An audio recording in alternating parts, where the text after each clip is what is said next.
الشيطان الرجيم. بسم الله الرحمن الرحيم. أو كصيب من السماء فيه ظلمات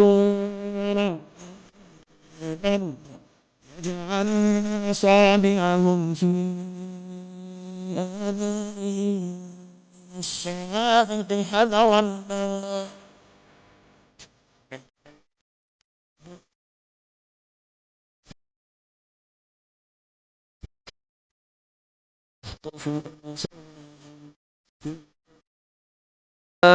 أضاء لهم مشوا في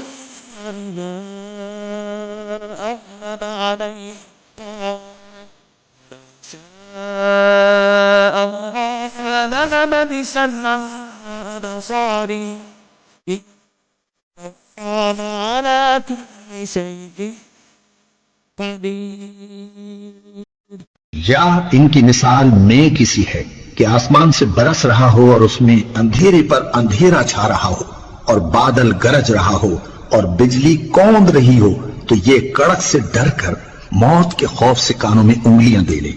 और अल्लाह काफिरों को हर तरफ से घेरे हुए है। करीब है कि बिजली की चमक इनकी आंखों की बसारत को उचक ले जाए। जब बिजली चमकती और इन पर रोशनी डालती है तो उसमें चल पड़ते हैं, और जब अंधेरा हो जाता है तो खड़े के खड़े रह जाती हैं। और अगर अल्लाह चाहता तो इनके कानों की सुनवाई और आंखों की बीनाई दोनों को जायल कर देता।